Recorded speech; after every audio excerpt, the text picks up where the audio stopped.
Hello, hello, hello, everyone. I want to welcome everyone to the Heart of Innovation, where, we don't just discuss healthcare, we reimagine it. And today we are standing at a critical crossroads of health, agriculture, and policy that could fundamentally transform how we understand nutrition and wellness. As Robert F. Kennedy Jr. potentially prepares to take the helm at the Department of Health and Human Services, we're diving deep into a topic that he is really passionate about, which could rewrite the future of our food system: regenerative farming. This isn't just another conversation about agriculture, I promise. This is really about confronting a harsh reality. Our current farming practices are silently undermining our health. Conventional agriculture isn't just growing food, it's potentially growing chronic disease. Today, we've assembled a powerhouse team of experts who are challenging the status quo. Richard Lackey, chairman of the World Food Bank; Joni Kindwell-Moore, founder of Snacktivist Foods, also a BSN RN, so she is a nurse. And our guest clinical panelists, we have Dr. Michael Dansinger, a world-renowned diabetes reversal expert, and nurse practitioner Deidre, a functional medicine practitioner out of Columbus, Ohio. And together, we're going to explore how the soil beneath our feet could be the key to preventing cardiovascular disease, managing diabetes, and, love this word, revolutionizing preventative healthcare. So get ready for an episode that will make you look at your next meal and our entire food system in a completely new light. The future of health starts here. What do you think, Dr. Phillips? You know what, Kim? There's a lot to unpack. I'm not even sure. I'm not sure why I'm on this podcast right now because I'm uh, woefully underqualified, but definitely interested in hearing more. I think this dovetails off a radio show podcast we did a few weeks ago where Richard was on. So I'm really looking forward to the conversation. I can tell you since that podcast, I've been looking twice, three times at the labels of the food that I'm eating and kind of driving my wife and children crazy as to saying, I don't want you eating that. You shouldn't, let's get something a little healthier. So this will be a good conversation. I'm looking forward to it as always. And I want to jump right in as quickly as possible. So let's kick things off with a moment of inspiration. So we're talking about farming, and there is a famous American farmer by the name of George Washington Carver. I think we've all heard of him. So he was kind of a scientist, an inventor, I guess. He was big into crop rotation, sustainable farming practices, peanuts, sweet potatoes, things of that nature. And so he had a lot of, I think, and the panelists will tell me more about him, I imagine, but he impacted agricultural significantly, particularly in the South. So he's quoted as saying, and I alluded to this before we went on air because I've stewed on this one for a little bit, and I'm going to ask the panelists what they think of this. But he's quoted as because I would imagine when we have this conversation about farming, there are some people think it should be one way or the other way, and maybe there's some lines in the sand or soil, so to speak. But so George Washington Carver is quoted as saying, "There are two ways. One is right, the other is wrong. If your work is always about right, then it is wrong." What do you think? Wow. I Why don't imagine we? that just means, you have to be a little bit flexible, right? I mean, and my right might not be your right, but I think it has to do to some degree with having a bit of an open mind. Maybe I'm wrong. I don't know. No, and I Any, think especially on this topic, I think that the right and wrong delineation really comes down to profits. And that's the biggest concern as we head into the confirmation hearings this week for Health and Human Services Secretary. That there was one senator that came out and said, I think it's going to come down to whether or not folks in the pharmaceutical industry and folks that are doing the putting the chemicals in our foods are going to come out very strong with a lot of money to try and lobby against, let's say, Robert F. Kennedy and his, in his confirmation, and especially with his plans for regenerative farming and redoing our entire um, food business. And I'm curious, Richard Lackey with the World Food Bank, what are your thoughts?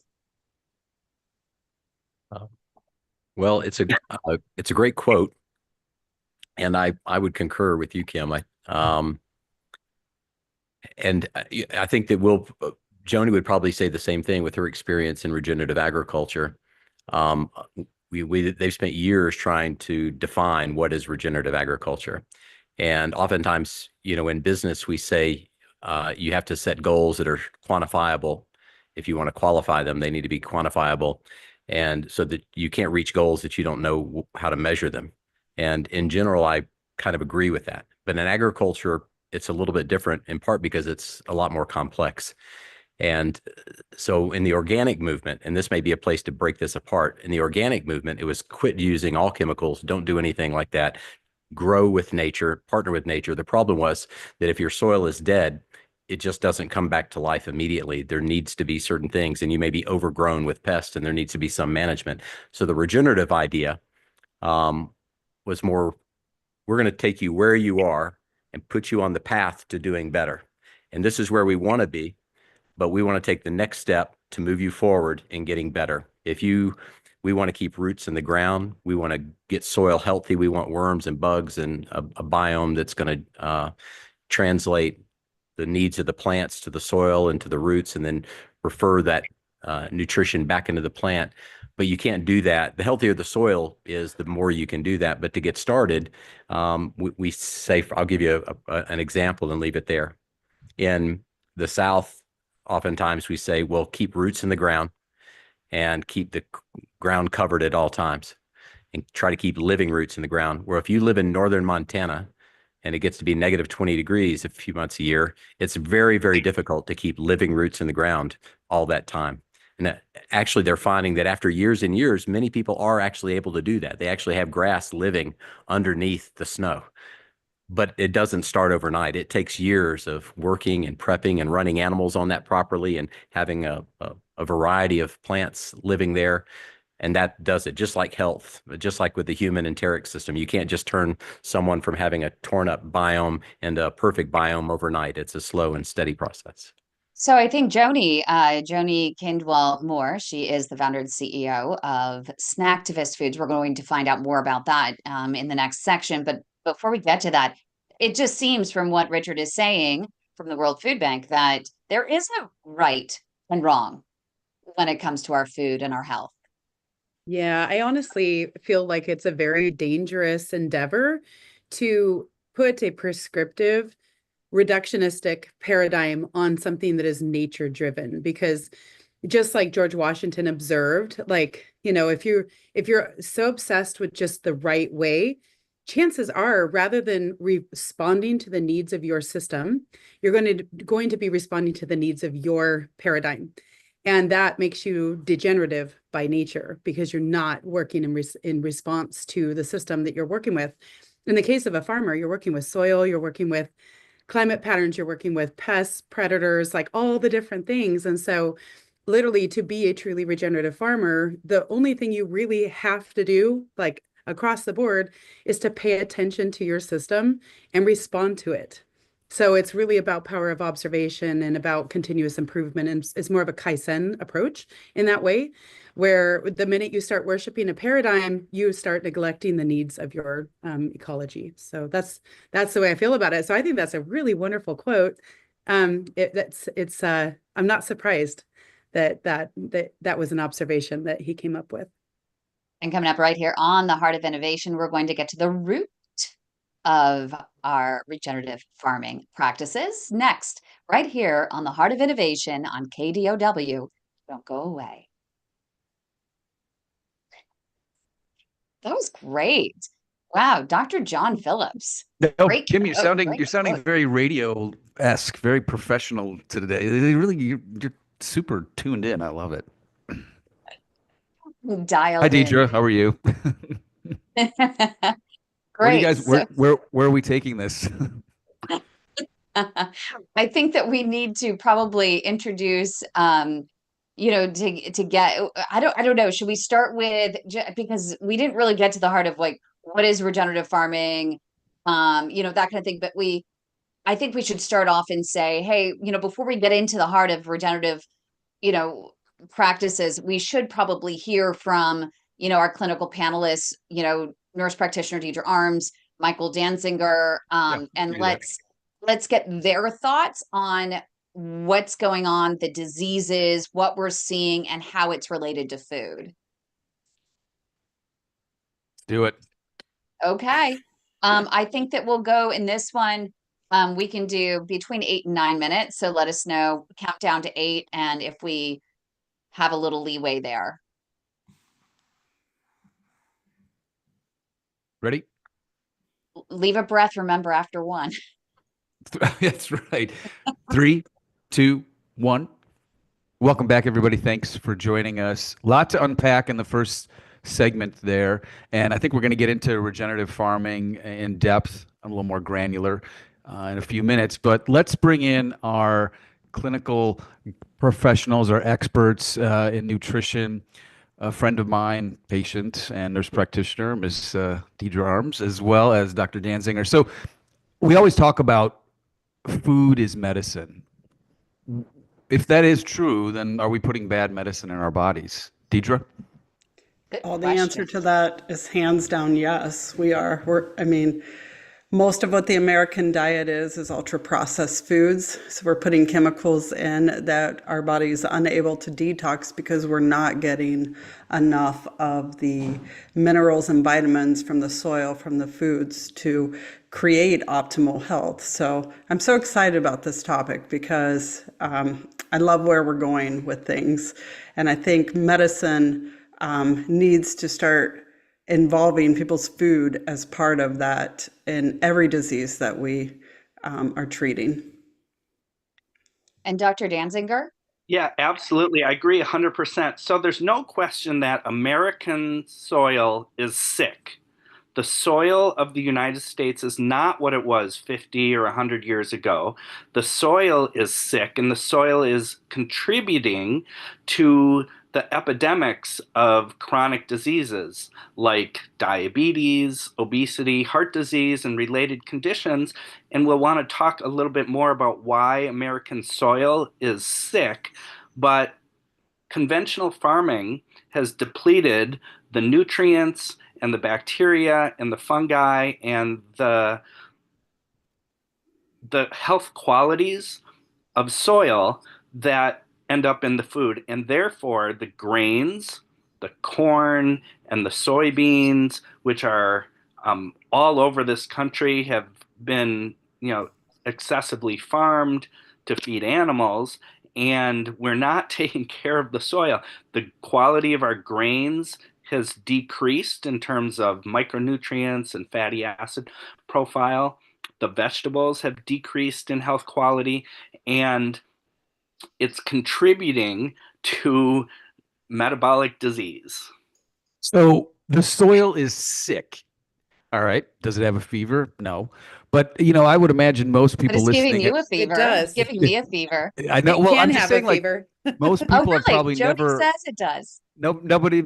Like, have you ever heard? I've never heard that term before. The soil is sick. So, Joni, explain that to me. Yeah, Us. so it's really fascinating actually. The first time I really took a deep dive into the concept of soil having a fever was with Gabe Brown and Alan Williams, who are well-known thought leaders in regenerative ag.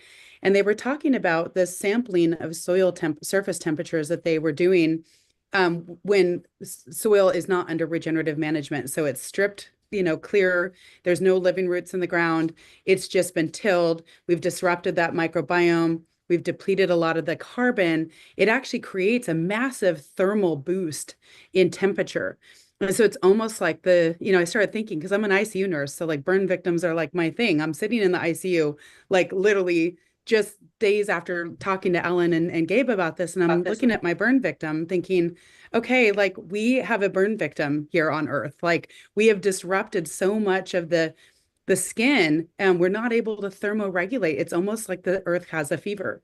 And there is ways to fix that and repair that. But just like a patient that is a burn victim that has so much skin affected, we start seeing multi-organ failure, renal failure, kidney failure.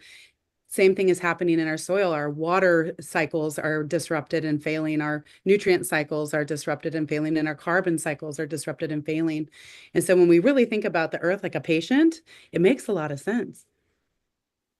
I think it's Wow. very eye-opening to people. Regular Americans have never considered the fact that the soil, which is a tremendous natural resource, is getting sicker by the decade, and that It's alive. regenerative farming is Mhm. a treatment to reverse this disease. That's right. Yeah, and what Gabe and Ellen saw was, healthy soils that had that cover, good soil organic matter, even on really hot days when it's 105 degrees outside. Maybe the soil's like around 105, maybe lower. But if it's been stripped clean, it's like 150, 160 degrees, and you're just frying that surface. So it's living systems can absorb, they're resilient, they can absorb that heat and they can deflect it out. Wow. Richard, And so, go yes, ahead. go No, I ahead. was just going to say, so Richard, are there certain areas of the country that are sicker than others based on climate, or is it all sick to some degree? Make sure you unmute. I think there's probably an argument that it's all sick by some measure, but it's sick in different ways. So in some areas, like where Alejandro Carrillo works, where you're in the Southwest and desert territory, it's largely been somewhat desert for a while, but it's gone from 40% vegetation to 5% vegetation, and now they're having to rebuild it. In other areas like Southern California, where you've been able to grow crops forever and ever, they're building and growing, but they're growing using the chemical structure to essentially create to grow a fruit or grow a vegetable, but it's lacking in the nutrition and the vitamins and minerals that is important for things like what we're going to talk about today with peripheral artery disease and other related issues. But there are areas that are really, really sick. And I think there are two things that are a little bit scary. One is that you have areas that are slowly reducing in their production because the soil is so bad that they can't support the number of animals that they have on it, or they can't support the crops. The other is almost the opposite of that. It's a little bit of the antithesis of that. It's that you have people growing lots more corn and soybean than they've ever grown before, thinking that they're growing healthy crops when the soil is dead underneath it. And so they keep feeding more and more chemicals, a little more each year, to keep on getting the production numbers they want, but they're really fooling themselves. And at some point, that has to come crumbling down. And do you see that happening right now? And how do you see the grander? I mean, if we can't get these regenerative farming practices to take hold, what is that crumbling going to look like? I'll give you one quick answer, and then I'll pass to Joni. I think there's the macro picture is, for example, is you have 1 billion new people coming to the planet in the next 20 years. The interesting thing is, if you want to solve for the most problems of hunger, of poverty, of nutrition, it actually all starts in the same place, in the soil. If you get farmers growing better, using better practices and regenerating the life in the soil, farmers in developing countries are going to grow more and better and have better health outcomes and better incomes. In the United States, we'll solve for a lot of the medical challenges. We'll improve carbon structures. We'll have more water stored in the ground. We'll become more resilient and more sustainable. But as far as the food section it goes, Joni probably has specific examples, especially from the Northwest and other areas where she's intensely working. And we'll hear from Joni in just a moment. We're going to head to break, but stay right here on the Heart of Innovation on KDOW. Don't go away. Thank you. Thank you for the segue. That was great. You're doing my job for me. Perfect. Yeah. That was And perfect already timing. you wrote John's intro already too. Yeah, I don't know. Just we'll throw it to Joni going. So can I ask a question? And maybe You we want should to talk about this, but like, why now? Why are we interested in it now because of RFK? RFK Jr., or did something change? That's why Joni's interested in it. She's been doing it for about 15 years, just knowing that at some point RFK was going to, no, I'm just, Yeah, exactly. I think it's just a perfect storm. It's like a nexus of Yeah. several factors all coming together at the same time, and he's just kind of lit the match, you know? Okay. Yeah, and then I'm gonna get in because I'm also wondering, Bambi is on our YouTube right now, and she says, yes, food is medicine, but I don't know. I'm curious from, Dr. Dansinger's point of view as well. I mean, is it really medicine right now? Is what we're seeing in terms of when you go online and you look at the nutrition statements for apples, oranges, celery, tomatoes, all of the above, are we really getting that nutrition or are we not? And so that could be an interesting It's a discussion as really well. good question to answer Great on the question. air. Yeah. Yeah, How great about question. in the And next Joni, we segment? can, I assume one of us will share Dan Kittredge and bionutrient Yeah, is a good definitely. answer. And we can share that link as well if you'd like. So this one, That I think we'll do another 8 minutes. Sure. sure. Okay. Let me know when you're ready, Kimberly. And then do you want me Yeah. to answer part two of that question that right where we left off? Yep. Like John some will regions. lead. Yep. What was the John will lead you Okay. right question? into it. Wait, Perfect. what was the question again? I forgot the Yeah, question. some regions being more Oh, yeah, degraded than Some regions others. bigger than Yeah. others. Gotcha. Okay. Ready? Mhm. 3, 2, 1. Welcome back, everybody. Thanks for joining us. So let's continue the conversation. Richard was alluding to the fact that yes, there are some areas of the country that have sicker soil than others. Joni, would you agree? And do you live in the Northwest? Is that right? I do. I live in northern Idaho, so we have Okay. a large agricultural area in our backyard that's actually globally renowned for having beautiful soils. It's the Palouse region of eastern Washington and Idaho, but after many years of intensive tillage and being hilly and windy, it's a perfect storm for really rapid erosion. So we've experienced some significant erosion in our part of the world. Joni, So I what's get the picture? Oh, sorry. I was going to ask you, you sent a yeah. picture to me a few weeks Yeah. ago about the biggest export, and I don't remember what state it was from. Yeah, the biggest export we have is soil. It's when you think about how much soil is leaving our farming system and just washing down the Columbia or blowing across into the forests, the national forests of the Northern Rockies, we are literally we're almost like miners more than we're farmers because of our management of the fields. And so we have a really long history of intensive tillage in our area. And that, just is a perfect storm. And unfortunately, that has significantly impacted the ability for those crops to be healthy without a significant amount of inputs. So we've seen in our region, the need for chemical inputs has climbed more and more every year. We've had a very sharp decline of our soil organic matter. We've also seen, along with that, a very sharp decline in pH. Soil pH is what dictates the ability of plants to uptake minerals and nutrition for the soil. So as you lose that pH balance, as you lose your carbon, you start to lose nature's way of making availability of nutrition to the plants. And with that, the plants become more sick. Their immune systems are hampered because they're poorly nourished at that point. You can dump all the NPK on them you want, but they're still going to have a high propensity of disease. They're not going to be resilient against heat and drought and climate extremes. And we do have a really incredible group of farmers in our region, about 150,000 acres that I work with very closely through our biofarming group and our Farm Smart group. They're regional regenerative ag groups that are led out of our local conservation districts. And when we did an evaluation of our nutrient density with the Bionutrient Food Association, they're an independent testing agency and labs that look at nutrient density testing of different commodities.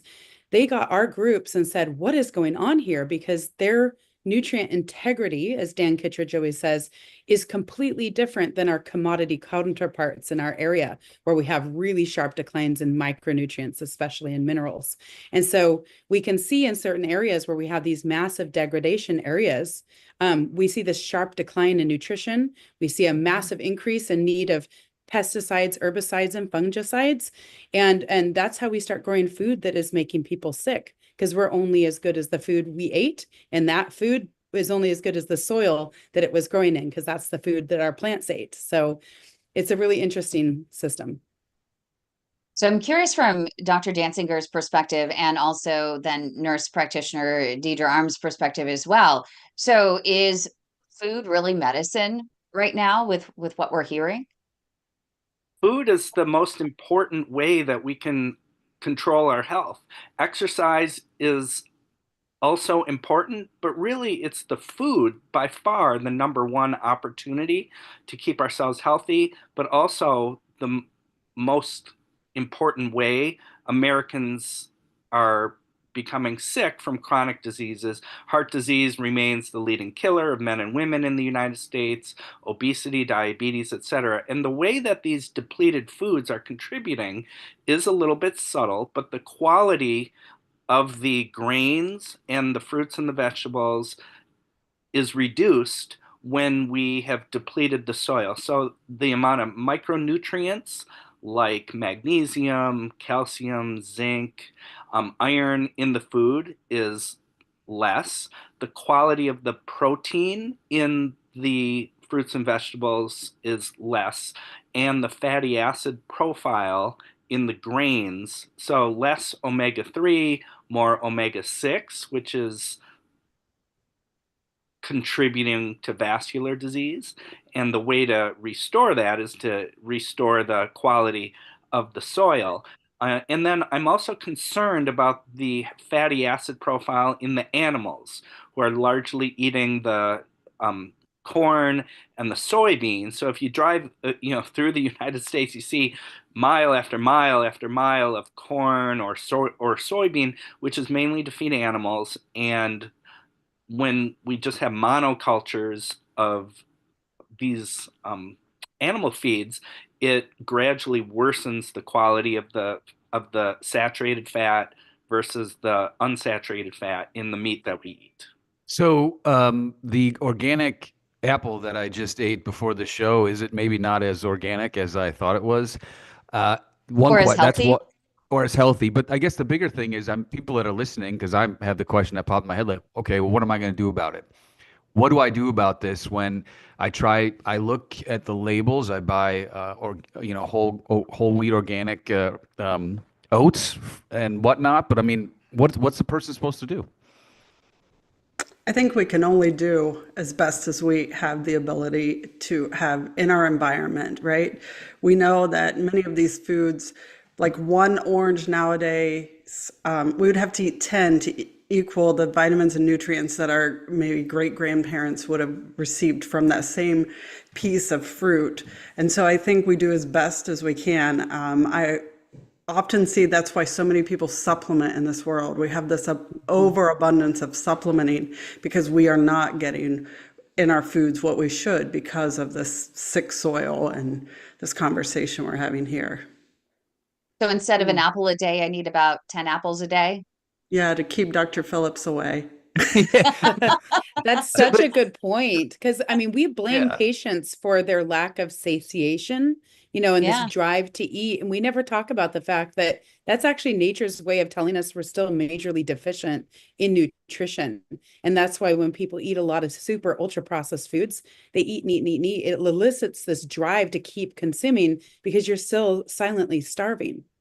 So aside from like having your own little farm and growing your own corn and raising your own animals, which is obviously not practical, and Richard, we talked about this last time, getting to know your farmer and your rancher and their meat, the way they raise their meats, etc. But I mean, are we supposed to supplement? Is that really is that the answer in 2025?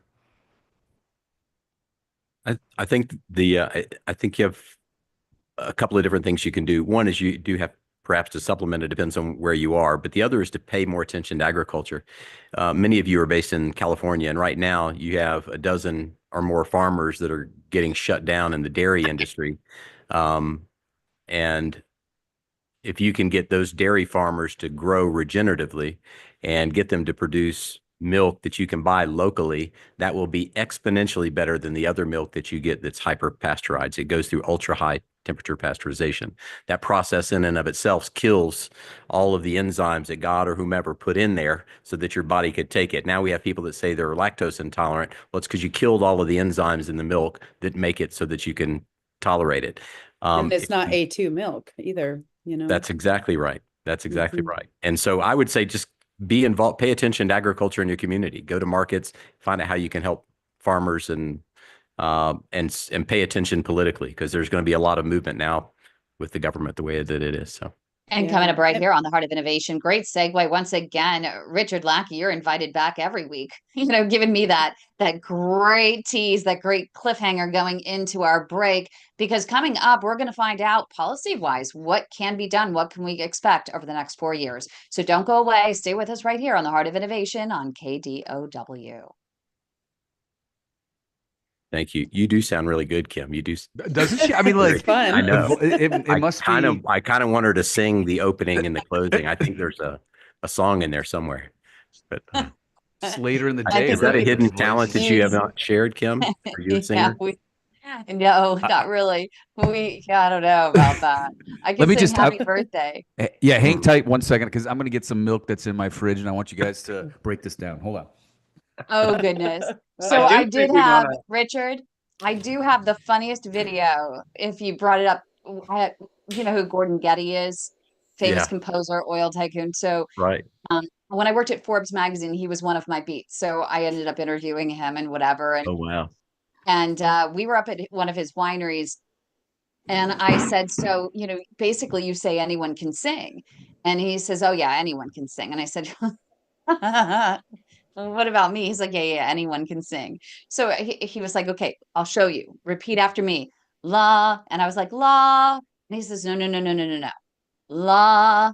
And I said, la. And I was seriously trying. I think it's more that I'm tone deaf, that maybe I can't hear where the level is. So he does it one more time. And I was like, I don't know about this. I said, I can sing one song. And he says, what's that? And I said, happy birthday. He says, oh, good. Okay, let's go. So he and I sang happy birthday together in my That's interview. Awesome.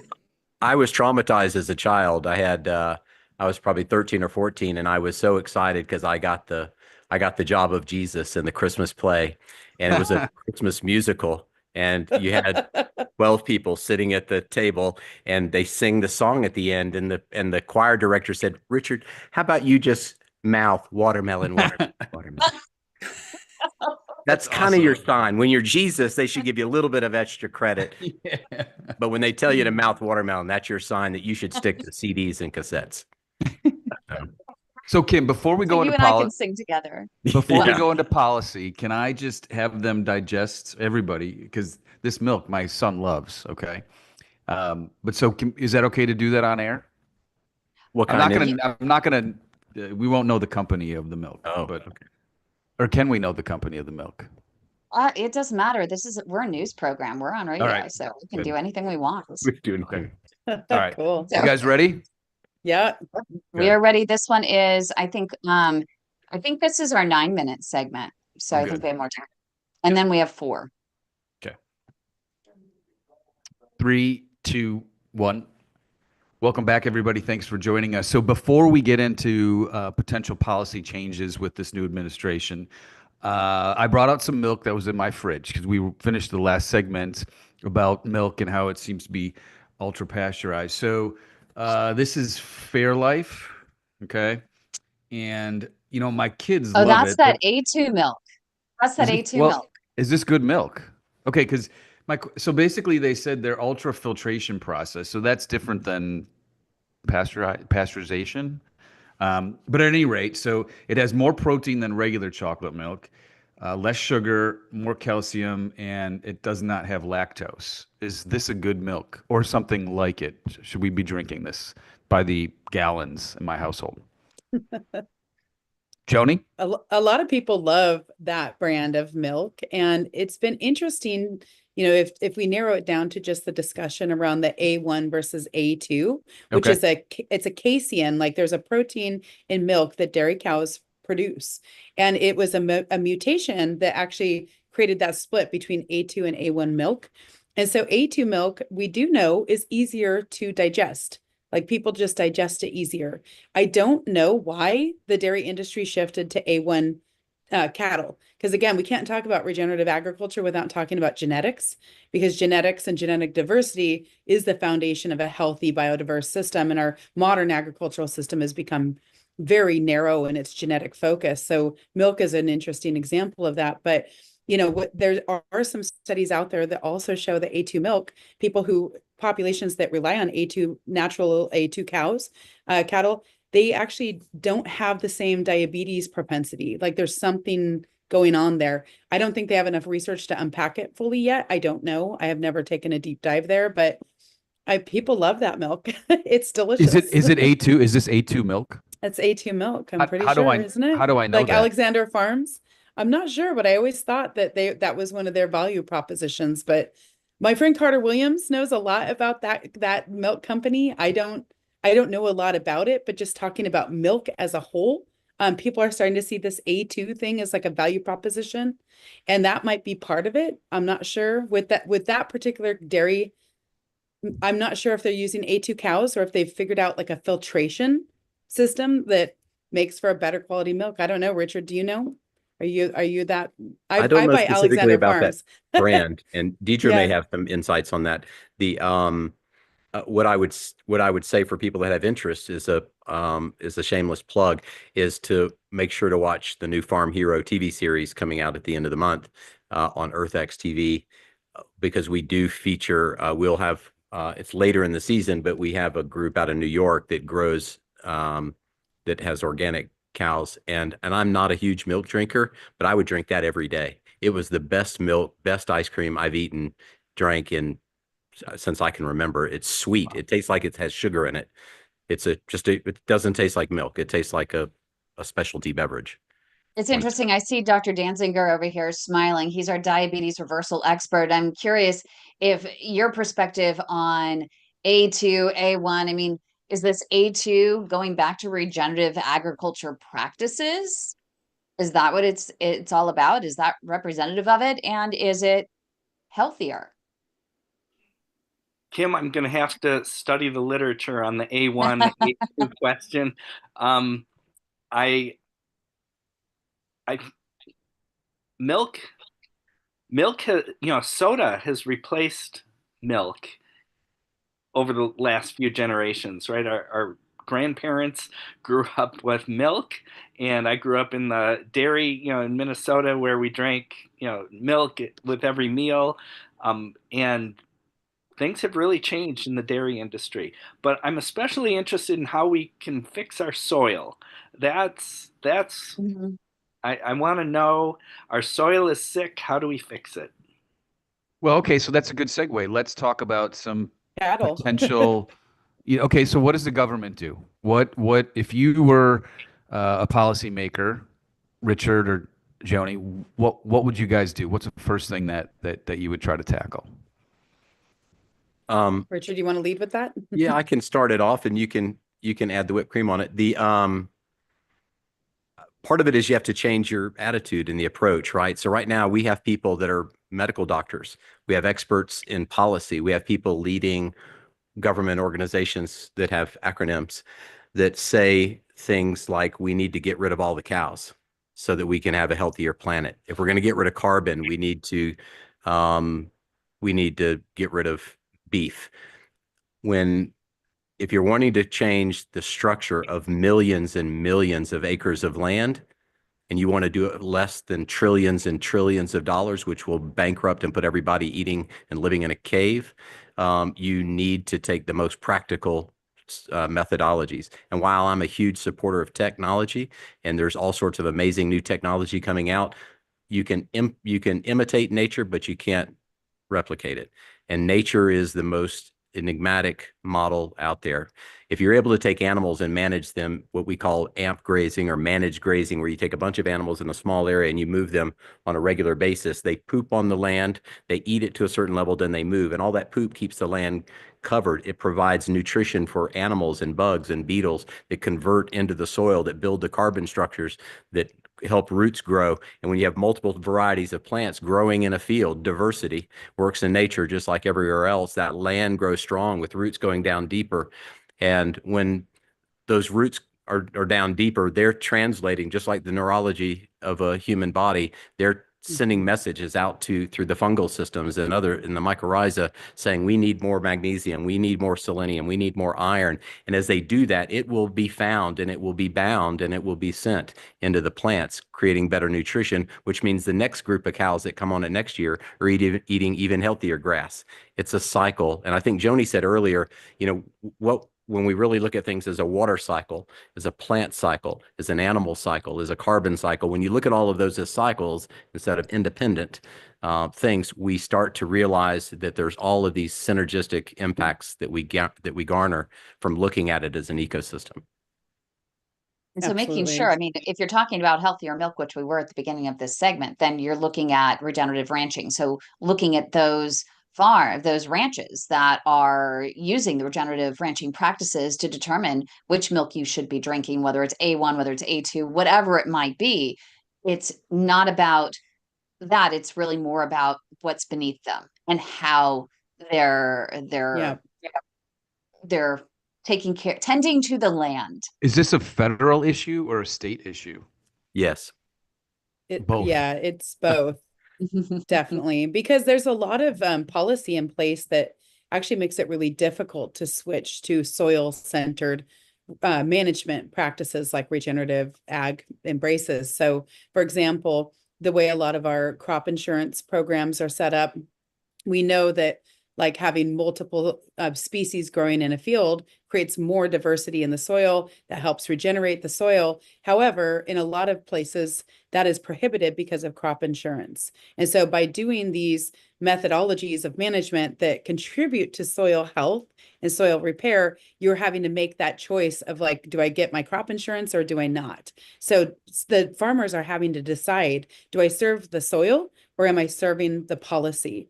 Am I serving the insurance companies? Am I serving the chemical companies? And if we create an environment where they can always make sure that the soil and serving the soil is the center of their equation, things will fall into place. We'll be able to look at efficiency and effectiveness as an equilibrium rather than only efficiency where we've lost sight of effectiveness entirely in our nation. And coming up right here on the Heart of Innovation, we're going to find out the resistance that we are going to face in moving forward with these regenerative farming practices, as well as some incentives to promote them going forward. So stay with us right here, the Heart of Innovation on KDOW. Don't go away. Perfect. So much to unpack. Oh my goodness. I know. So what we were thinking, so we have 4 minutes here for the rest of the show, but then we can continue and we probably should give people more of an idea of the World Food Bank, Farm Hero coming up, also Snacktivist Foods. I want to get into, some of what you're doing there because you're creating some packaged foods that are supposed to be healthier. So, but first, let's just get through the 4 minutes and we will start with Dr. Phillips. So maybe just short, takeaways on the resistance that we're facing with adopting these regenerative practices and maybe some incentivization to promote them. I just want to say Snacktivist, but I guess I'll have to do that off the air. All right, let's go. Ready? 3, 2, 1. Welcome back, everybody. Thanks for joining us. We have about 4 minutes left. So as we went to break, we were kind of discussing some things that you guys were discussing things that you think are important to potentially change in policies, whether it's state or federal. But is this just pie in the sky stuff, or is there any way that will incentivize farmers or policymakers to move the needle in this direction?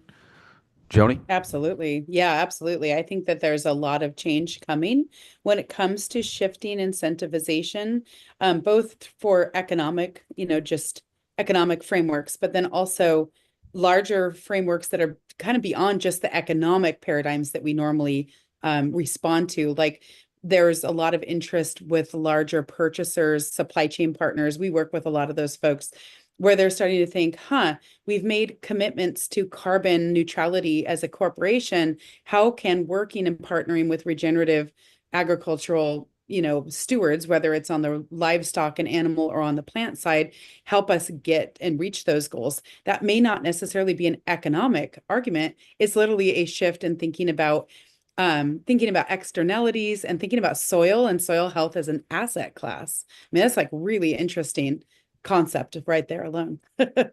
So Richard? And Richard? Well, you have several other talks you can do. Food as an asset class is something we've pushed for a long time. I think you're going to actually see cryptocurrencies and what have you. They're going to be alternatives that people are going to own assets backed by maize, soy, wheat, sorghum, rice, sugar, and the like. Yep. And now that you have the capacity to store those items for 20 years or longer, I think that's likely going to happen. As far as the policy pieces go, we just need more people helping to push the ideas of regenerative agriculture. You are fighting against the lobbyists that are promoting, chemical farming, and we need support in that way. The more, to me, in politics, they say you can't educate someone during an election, but you can educate them now. So whether it's watching the TV program or whether it's just learning from programs like this, the more people learn about where their food comes from and the effects that it has, the better the decisions they'll make, I think. Yeah. I'm And curious I in the think, last couple minutes. Go ahead. yeah. I just think for the healthcare folks who are here, the minute we can actually start to truly couple the cost of poor health and what that means for our nation. Like I remember, that's why I left nursing and healthcare, is it was $1 trillion ship going down. And I felt like the only way we could actually change the trajectory was to change the foundation of the food system and actually make it address those externalities costs. I just think that until we do that, the engine won't pay attention. Final thoughts from Dr. Dansinger? What a great panel. And, we I think our audience is hungry for more information about this, but I would like to envision a United States and a world that recognizes how to fix the soil and is proactive enough so that our children and our grandchildren benefit from the wisdom that we have now, if only we can take action as a community, as a country, and as a world. So, nurse practitioner Deidre, what can we do in the meantime till we fix this problem? I would say really it's about eating local, getting involved with the local farmers. There's so much that they can offer in the way that they farm, and many of them have regenerative practices here in our state, I know. So I think that's important. Knowing where your food's coming from, like Joni said, like know where your food's coming from and learn more. And there are little things we can grow in little pots, just to start some things of our own as we get better at it. Yes, bucket farming right in your own backyard. You can learn more about that in our Food for Thought book, which you can find on Amazon. Thanks, everyone, for joining us. We're going to continue this discussion as we move forward in the next few years to see how it evolves. Yeah, shameless plug myself. Shameless plug. That was perfect. Thank you, great. Good ending. Good job, everybody. So One of the I things. would love. Oh, go ahead. I would love to just open it up just a little bit more and let everyone just, check. So I'll edit it into this online version as well. And since we're still live, it would be a good opportunity just to roundtable it. And Kim, what are we live on again? We're live on YouTube. I love you. Getting there. YouTube.com /@ the way to my heart. Make sure you like, make sure you subscribe. And also we have Dr. Dansinger. We're live on his channel to all of his followers. And I think that's Dr. Michael Dansinger, MD. So you can follow his YouTube channel. And Deidre Arms, hers is @NP Deidre. And so I'm not sure if Snacktivist or if the World Food Bank has their own, but we're happy to make sure to Google them, make sure to look them up on YouTube as well.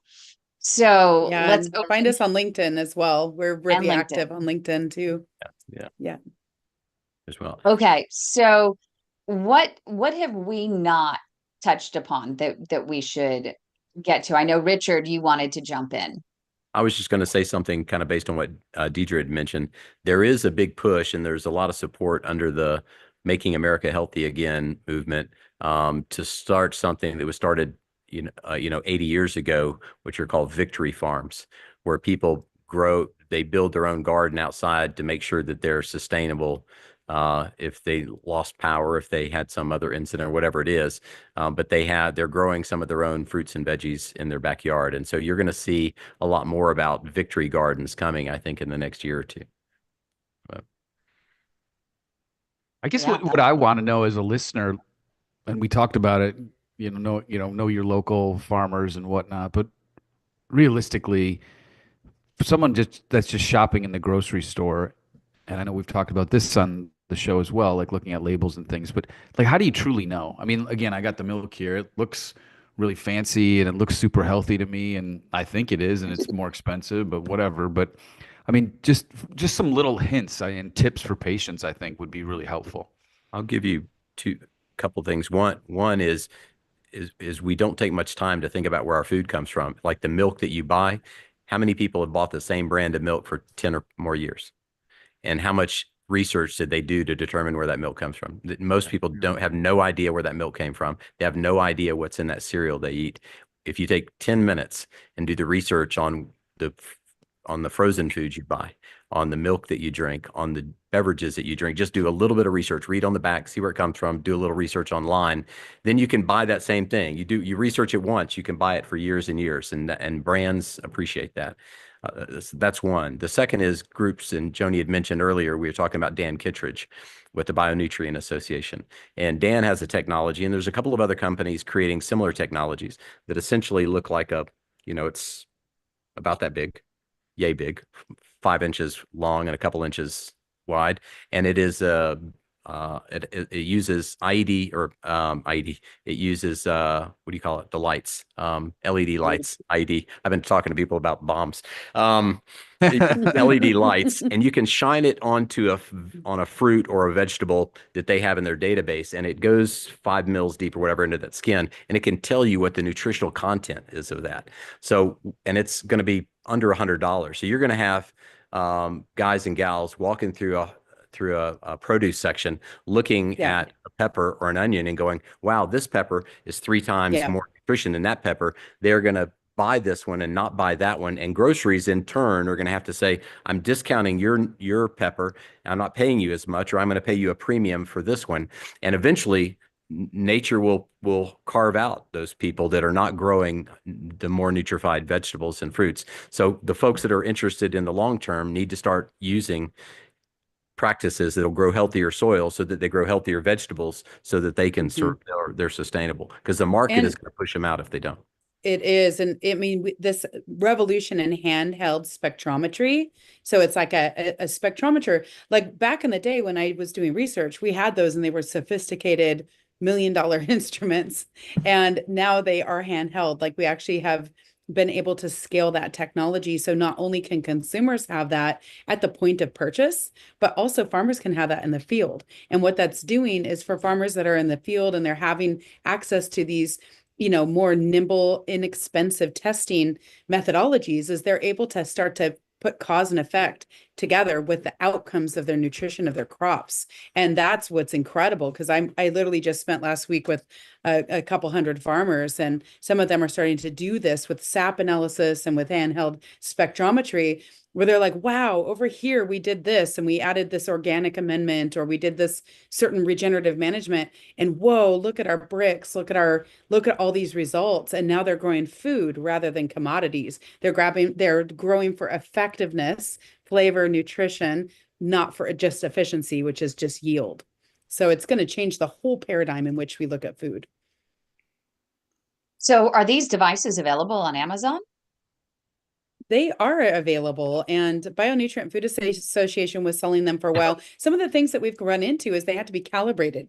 Like, what are the norms? What is the database that collects the norms in which we're looking at our data that we gather today against a data set that we're driving towards, like a range of desired range for whatever nutrient.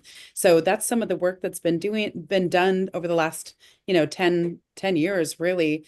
And I think in the next 3 years, we're going to see a revolution of how we understand nutrient density.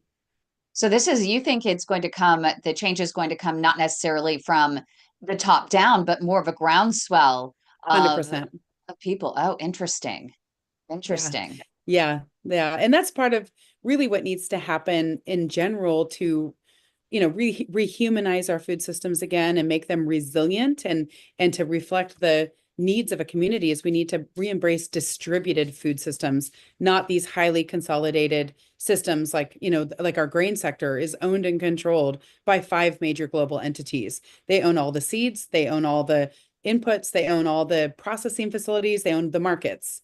And so they've created a really favorable condition for them that is literally at the expense of the quality and the economic, sovereignty of our farmers.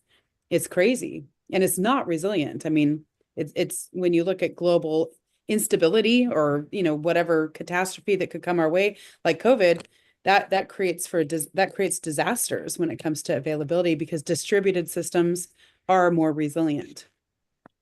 I'm curious from nurse practitioner Deidre and Dr. Michael Dansinger that, what was it back in the 90s? You had the Estelin and the Dean Ornish diets, the reversal of cardiovascular disease that were really based a lot on the whole grains that you're eating. And then since then, just in the past, 10, 15 years, we've really gone away from that. We've realized that diabetes is a really big problem. And a big part of that are some of these grains that are high in carbs.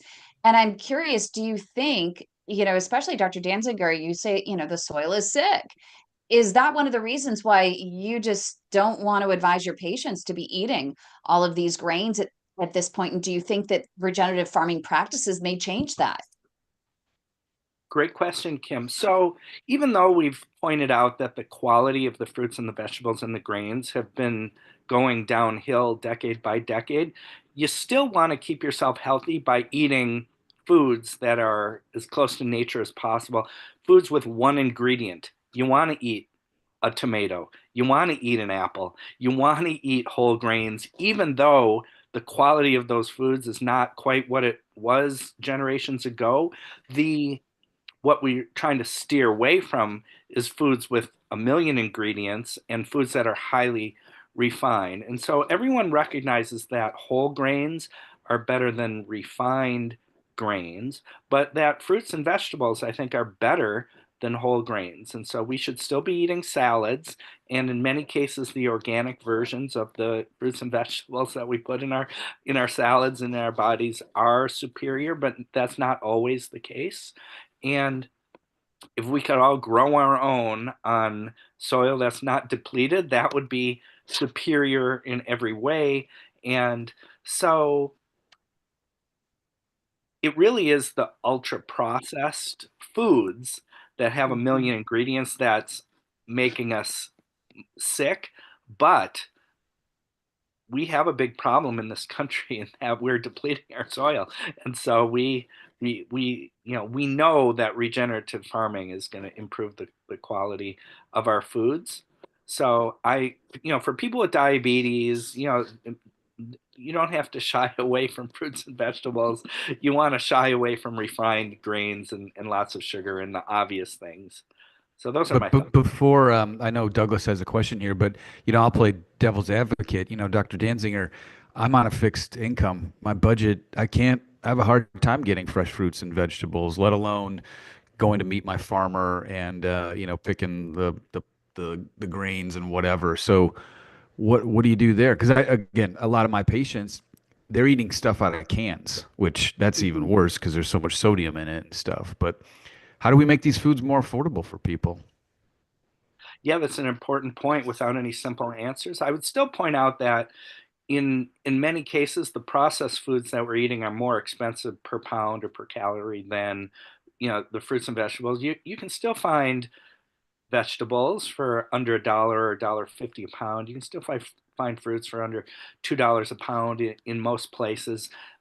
You can find frozen vegetables, etc. And the but food prices are an issue for everyone, and it's a dilemma. But what I find is many people who are battling health issues are spending money on um, they're going to Sodas, Frappuccinos. lots of sodas.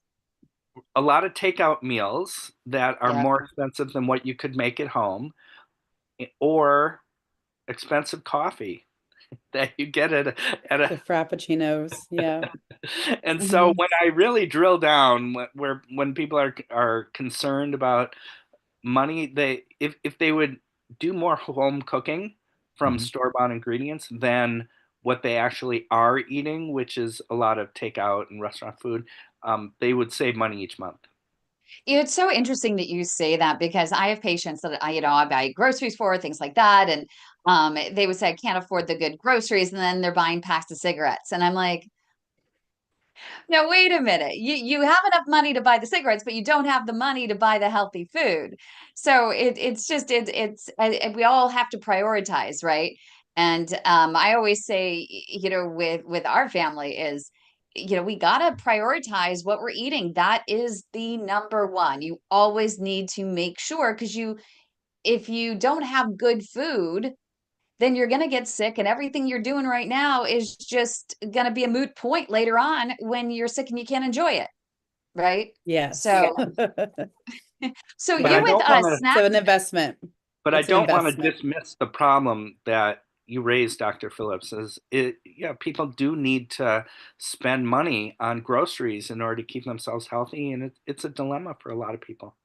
Yeah, it's hard. And Mhm. I know that the dollar store now has freezers. So I always tell the patients, make sure you know when those deliveries are to the dollar stores because they get a lot of vegetables in their freezers. So it's worth checking out for $1 a piece. I mean, why not? And I've even seen some organic in there as well. But I'm curious about Joni and Snacktivist because you have your own product line and it's built upon the whole idea of regenerative agriculture. Would you want to talk a little bit more about Sure. that and how you've been able to build it? It's actually really good timing because Snacktivist grew out of my observations as a nurse and working with the public and living in areas that were remote and food deserts. Most of my nursing career was spent in the northern latitudes, so Alaska, northern Montana, northern Idaho, areas where we have very cold, dark winters. We don't always have access to fresh fruits and vegetables. And really putting on my hat as an ethnobotanist and thinking through the fact that for a long time, many human populations seasonally did not have access to fresh fruits and vegetables, but still enjoyed a high vitality index because they were eating high quality staples. And the fact that we have completely bastardized our staples, it has resulted in a massive health epidemic. And it's not necessarily the grain's fault, it's literally what we have done to the grain and the starch sector overall. If you do, when you look back at the record of people not tolerating grains, you look at actually the use of desiccants, and that's when you apply a chemical like Roundup. There's many chemicals that are used as a desiccant, but in 1996, the EPA changed the regulations around the use of those chemicals as desiccants and changed the allowable threshold for desiccant residues on these crops. And that when you look at the epidemiological data and the autoimmune response, rates of chronic digestive issues, chronic allergies and food allergies, it literally goes in step with the use and application of widespread desiccants and other biocides like glyphosate. It literally follows the same trend. And so as a nurse sitting there going, okay, how do we reclaim our grain sector? How do we bring back grain diversity? How do we bring back grains that aren't grown using these heavy chemical applications and foster that soil health? We need to have innovation because people don't know what to do with them.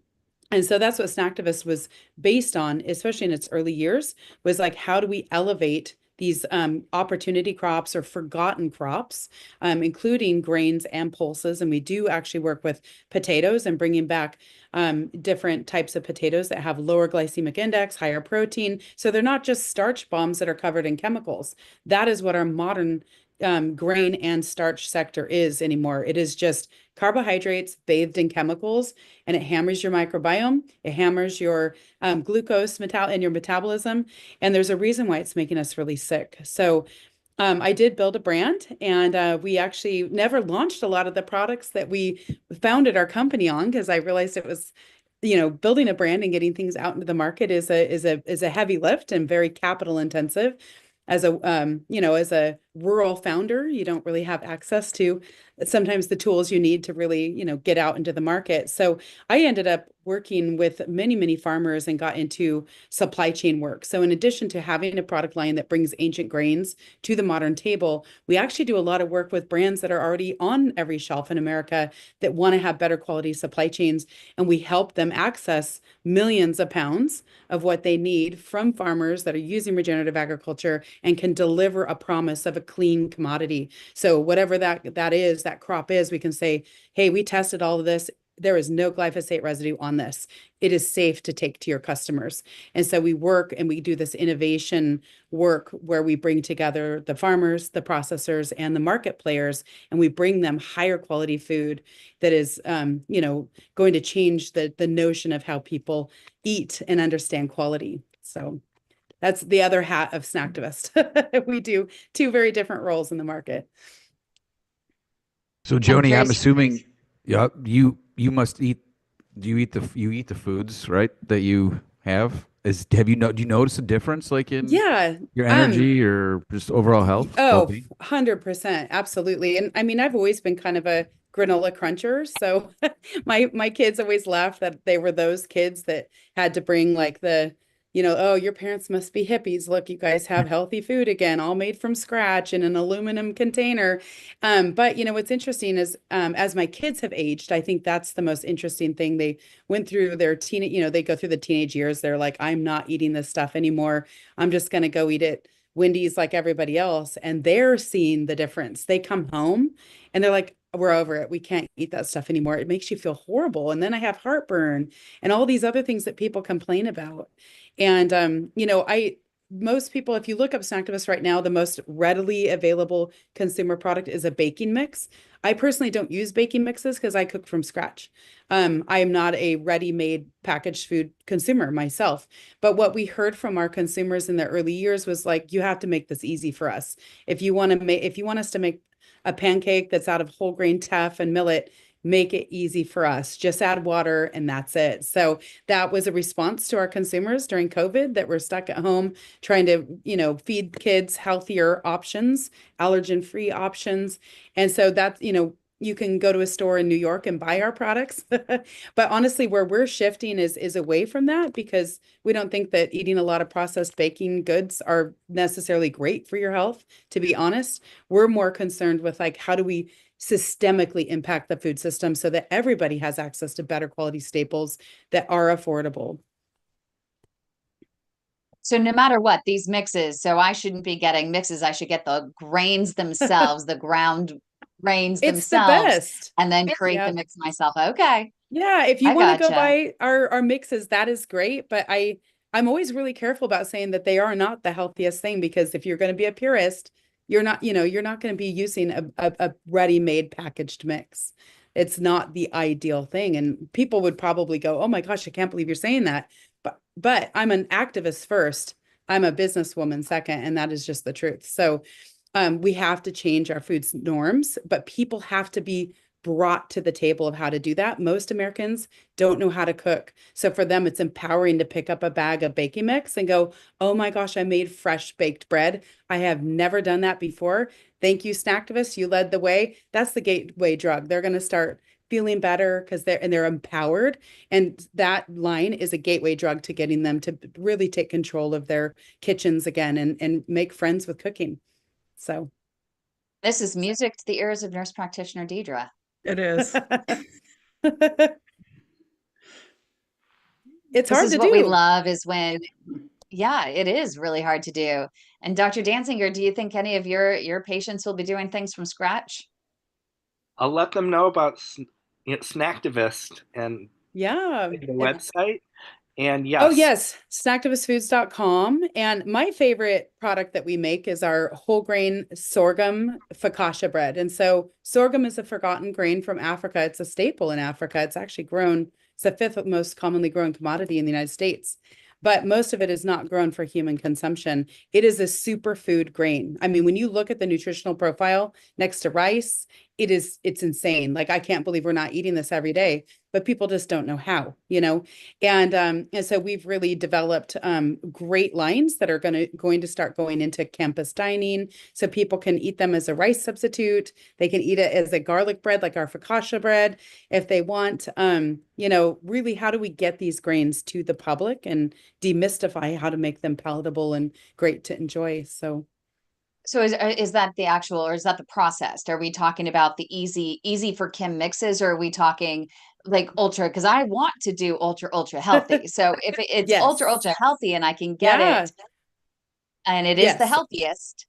Yeah, and those are coming. I mean, honestly, if I had a couple $1 million, they'd be everywhere. But you know, getting things into the market, it's not easy. It's a capital intensive thing. So honestly, we have like a whole innovation line that has been built and ready for market for years.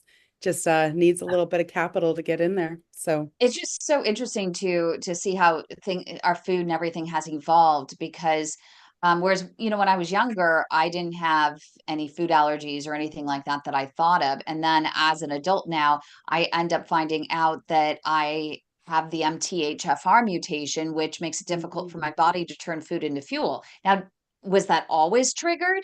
They don't know. There's, I guess, not enough research on that. But basically, I can't have anything enriched.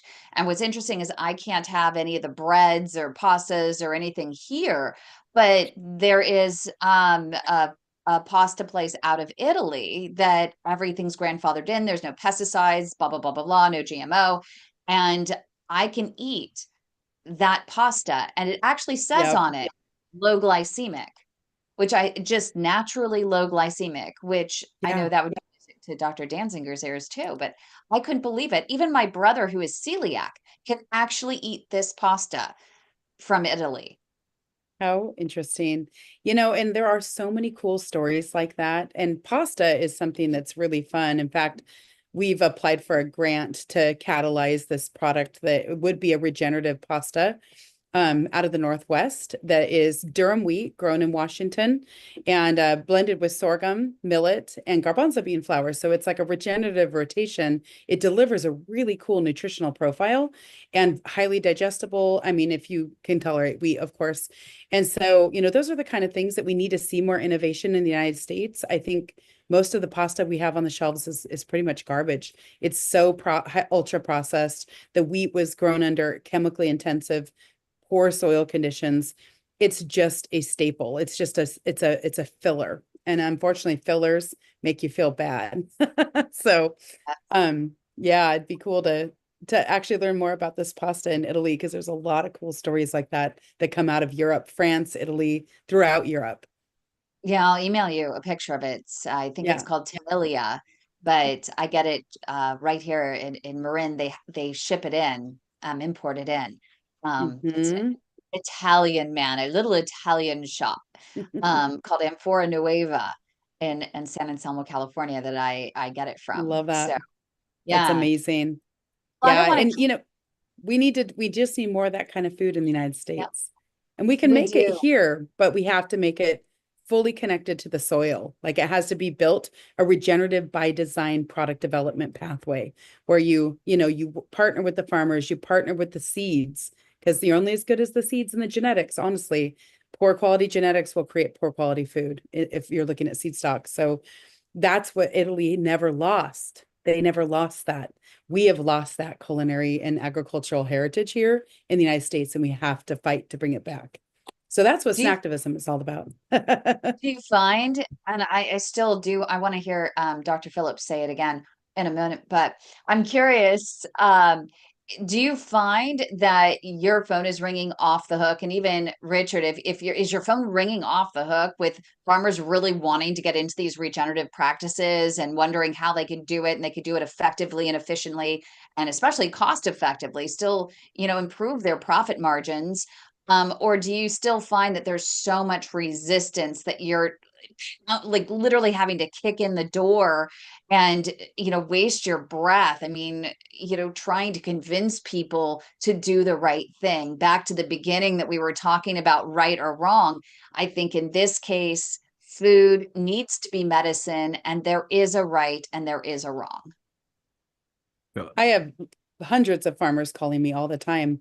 Or, I mean, literally reaching out through pools that represents the hundreds, but millions and millions and millions of pounds of regenerative commodities. I don't see any problem with convincing farmers to change, honestly. I just see a barrier to market. Oh, wow. And Richard, Yeah, I think farmers the barriers to market.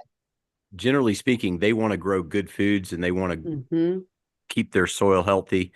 They've just been told for years this is the way we need to do it, and they solved a problem, 60 years ago or so to help solve the problem of hunger by using chemicals, but they didn't study, which is the problem with science today. We find a quick fix, but we don't look at all the side effects that build one on top of the other. And so now we're having to go back and pay for the sins of our fathers. And the same with agriculture. They're now coming to a point where one is profit margins are so low, and the cost of all these inputs is so high. They're having to pay for the chemical to grow, having to pay for the herbicide, having to pay for the pesticide, having to pay for the nitrogen and the phosphorus and the potassium to put in the soil that's been taken out or killed or neutered because of the other chemicals, to grow more, because they have to grow more to make the same amount of money because the margins are lower. So they're at a point where many of them are open to trying something new. And one of the things that farmers were not always taught in school was they think about gross production. But what they find is within 2 or 3 seasons, they may actually drop their production in the first or second season while they move to more regenerative growing. But what happens is they also cut back on the chemicals that they put in and the NPK that they put in. And one of the things that we've discovered is that farmers and all the soil analysis, they look at 4 to 6 inches and they say, well, based on this, to grow this corn, you need a certain amount of NPK, which is the fertilizer they put on. But when you look 28 inches deep, that NPK is soaked down into the soil.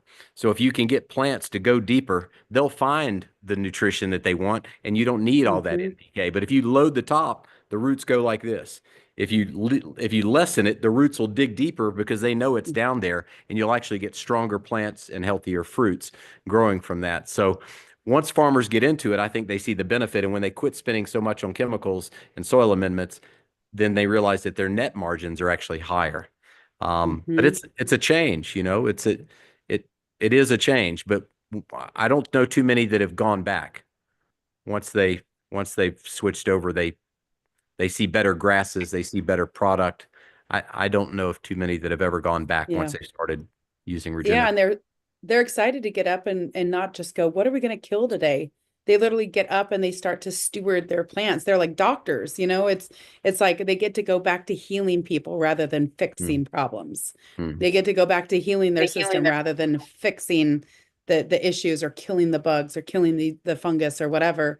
And it's transformative to them emotionally, spiritually. Like when you have these in-depth conversations with farmers, this is like a deeply spiritual transition for them, where they have shifted their system from this kind of get up, kill it, nuke it, throw chemicals at it, go broke, to like, whoa, we are now managers of like a sacred system, and we're working with nature rather than against nature, and they are finding that it is profitable, more profitable.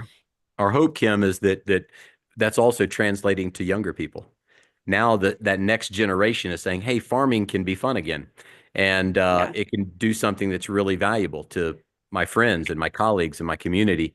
And I think we'll start seeing more young people getting engaged in agriculture when they find out that they can help rebuild the planet and grow healthier foods and all of the benefits, more bats and bugs and butterflies and bees and what have you. And it just, I think in the medical field, Dr. Phillips, that we'd say it gives them a warm paraumbilical glow.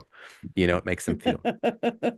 So my last comment, because this has been fascinating, but there's probably a lot of headwinds here when you're dealing with billion-dollar companies, or I would imagine billion-dollar companies that make pesticides. And if I'm a pesticide soil chemical CEO, I like what you're saying, guys, but come on, I've got shareholders and profits and fight. Go ahead and fight.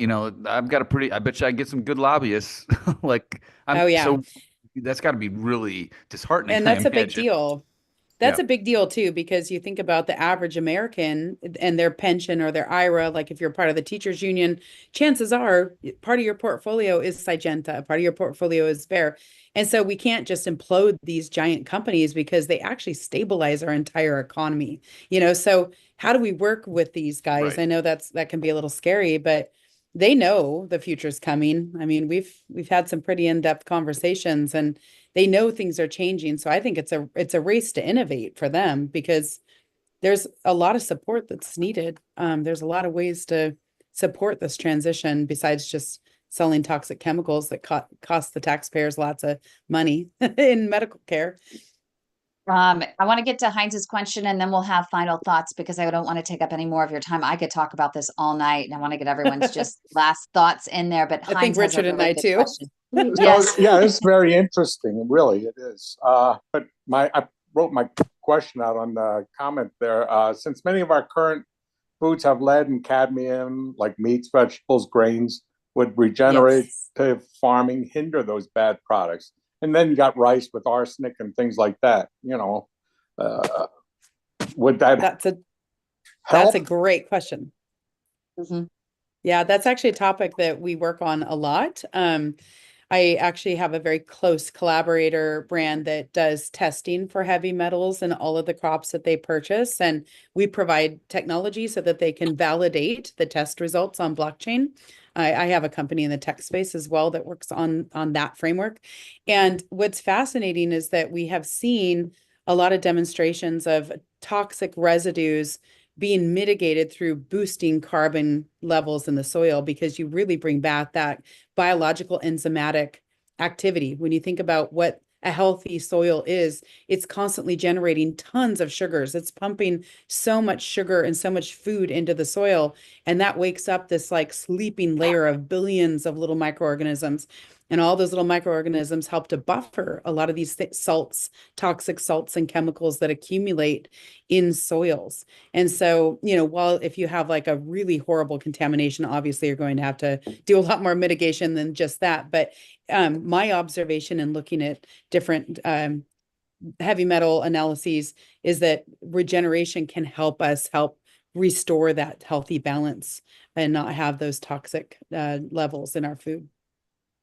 Fantastic. So final thoughts. Would love to get some final thoughts. I even want to get a final thought from Dr. Phillips, for his patients. But Richard, final thoughts, and then we'll go to each one of you, Deidre and Dr. Dansinger, and Dr. Phillips will close us out after.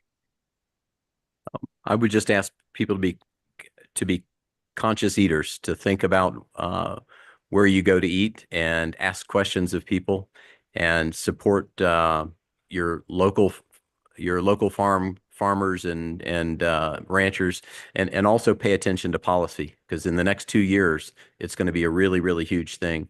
And if you want to have prices that go down for the cost of food, it means that we need to take millions of acres, which is actually not hard to do, but we need to take millions of acres, and we need, as Joni had hinted at earlier, we need to adjust the incentives for the way that we grow now. We need to adjust them to where they're incentivized to use cover crops and grow healthier foods. And it's not a big twist for farmers. We just need to align things.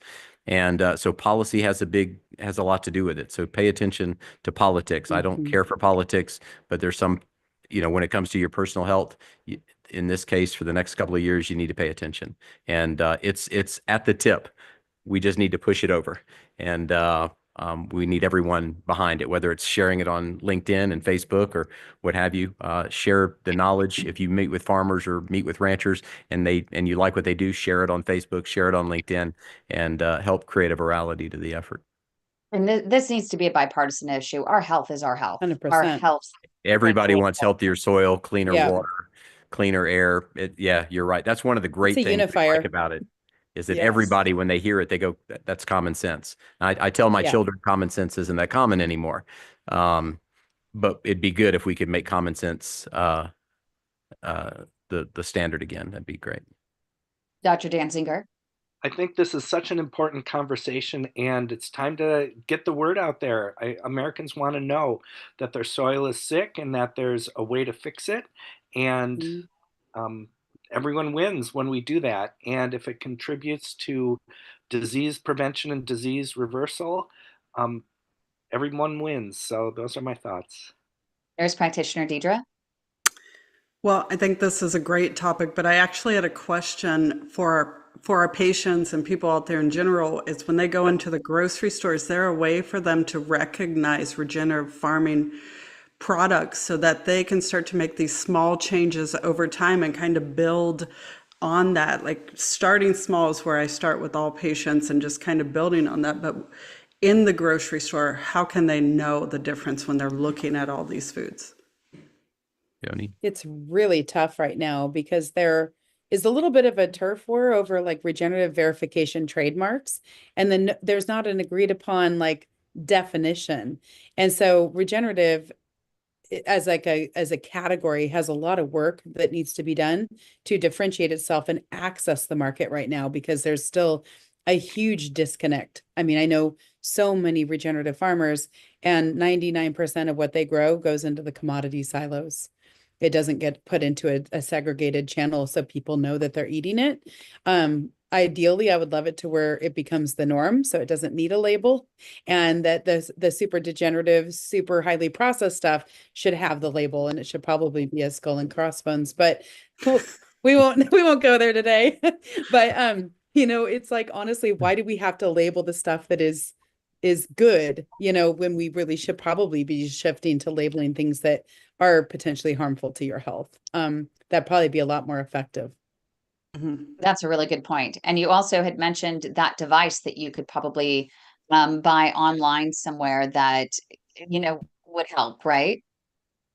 Yeah, for sure. If people want to get to that level. But I think just even without that kind of an investment, just paying attention to where your food comes from, and just taking that extra step to see if it is regionally reflective. Not that doesn't mean that your regional farmers are using regenerative agriculture, but by rehumanizing the food landscape, that is like the first step that catalyzes that better engagement, better practices. It helps to realign that equation that I spoke about earlier, effectiveness versus efficiency. And when we rehumanize our food system, effectiveness becomes the center of the equation. You want it to deliver nutrition, deliver environmental stewardship. Yes, efficiency brings cost effectiveness, which is important too, but that can come along. I mean, we have tons of efficiency infrastructure. We just need to put it to work, and to support the effectiveness side of the equation. And that was from the Bionutrient Association, was that device Yeah. that supposedly tests the nutrients. And finally, Dr. Phillips. So what do you think? Are you going to start sending the message to your patients on regenerative farming and how to eat healthier? I think that, number one, thank you everybody for joining us. It's been a fantastic show, maybe one of my favorites, because it's just the topic is so broad, and yet it is impactful for everybody, not just the folks that Kim, you and I sometimes speak to with certain medical issues. And it's not interesting, but it's scary in the sense that as we are in our 20s, we start laying down fatty streaks in our arteries that ultimately can contribute to plaque buildup and blockages. And so this conversation for me needs to start with a 10-year-old or a 12-year-old, and really trying to reshape how they think about food and eat healthier, and try to understand, as we've discussed, like food truly is medicine. I always tell my patients, control what you can control. And you can't necessarily control some of the genetic issues that you have, but you can control what you put in your body. You can control how much you exercise. You can control that you don't smoke. And I think for me, this is, it becomes personal because I've got young children, and it's important that they learn to eat healthy and why it's important. And they'll be kicking and screaming, but I'm going to make them listen to this podcast. So they'll probably, if they have trouble falling asleep, that'll be fine. No, but I was seriously like, this is a huge topic. It really is. And I appreciate everybody. It is. Thank you. For sure. And we really appreciate you all being here. And of course, snacktivistfoods.com. And I think we're going to leave this show with a trailer from our farm hero. Tell us a little bit about that so people can tune in again, Richard. Oh, great. Well, I appreciate you doing that. So we realize that people need to hear on a regular basis the message in different ways so that they can understand it better, learn more, and apply it practically. And so Farm Hero is designed not as a construct to challenge chemical companies that are killing soil, but it's designed to be wholly positive, to champion those people who are making the change, who are taking it, putting their families and their livelihoods at risk to grow food the way that they believe it should be grown, and the challenges that they go through and the hurdles that they go through, and then the successes that they have, and ultimately the outcome of incredibly tasting, incredibly nutritious, incredibly good tasting food. And they're bringing flavor back to what has become a very bland diet in the U.S. and other countries. And so we champion them at the end of the show. And so we treat them as farm heroes, which is why that's the title of the show. And it begins in a couple of weeks on EarthX TV.